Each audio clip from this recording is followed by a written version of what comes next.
नमस्कार, आप live cities देख रहे हैं। बिहार में जब भी बारिश का मौसम आता है, कई ऐसे हिस्से हैं जो बिल्कुल डूब जाते हैं। एक बड़ी त्रासदी हर साल देखने को मिलती है।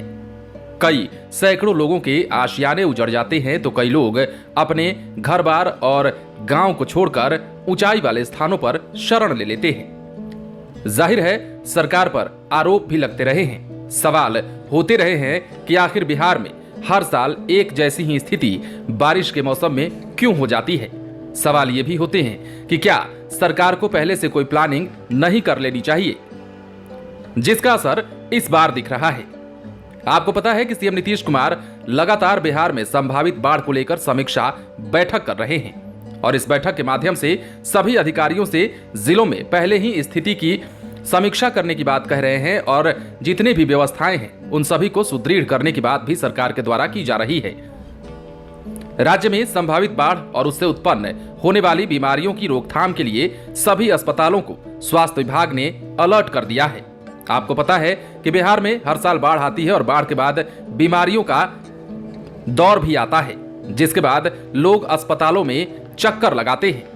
राज्य स्वास्थ्य समिति ने अस्पतालों को कहा है कि बीमारियों की रोकथाम के लिए सभी जरूरी दवाओं का स्टॉक पहले से जमा कर लें। सिविल सर्जन ने कहा है कि खपत का आकलन कर जरूरी दवाओं को जिला औषधि भंडार में स्टॉक कर लेना चाहिए। जिला प्रशासन बाढ़ग्रस्त क्षेत्रों में फूड पैकेट के साथ इस बार जरूरी दवाओं का किट भी देने वाला है। इसमें दवा की पूरी जानकारी और खुराक के बारे में भी लिखा जाएगा, ताकि लोगों को उसे लेने में कोई भी कठिनाई ना हो। इसके साथ ही कितने पैकेट ब्लीचिंग पाउडर और हालाजोन टैबलेट की आवश्यकता इस दौरान होगी, इसका आकलन कर 11 जून तक BMS-ICL को भेजा जाएगा। आवश्यक औषधियों की दर BMS-ICL ने निर्धारित कर दी है। उनके जिलों में आपूर्ति के लिए DVDMS पर अधियाचना भेजनी होगी।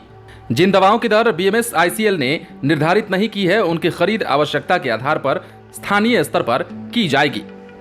तो कुल मिलाकर बिहार में संभावित बाढ़ और उससे उत्पन्न होने वाली बीमारियों को किस प्रकार से रोका जाए, उसके लिए अब स्वास्थ्य विभाग अलर्ट हो गया है और यही कारण है कि राज्य के सभी अस्पतालों को भी सतर्क रहने को कहा गया है। इसके साथ ही सभी व्यवस्थाओं को भी पहले ही कर देने के लिए कहा गया है। आप जानते हैं कि बिहार में जब भी बाढ़ की स्थिति पैदा होती है, हर बार लोग दाने दाने को मोहताज हो जाते हैं। कई लोग जान गंवा बैठते हैं, जो कि सरकारी आंकड़े में उल्लेखित नहीं होता है। ऐसे में अब इस बार सरकार ने नया प्लान बना लिया है और इसी प्लान के तहत अब काम किया जा रहा है कि बिहार में संभावित बाढ़ को देखते हुए और उत्पन्न होने वाली बीमारियों को लेकर स्वास्थ्य विभाग अलर्ट हो चुका है और यही कारण है कि अस्पतालों को भी अलर्ट कर दिया गया है। कहा गया है कि इस बार पहले जैसी स्थिति ना हो, इसकी पूरी कोशिश की जानी चाहिए। आप बने रहें लाइव सिटीज के साथ।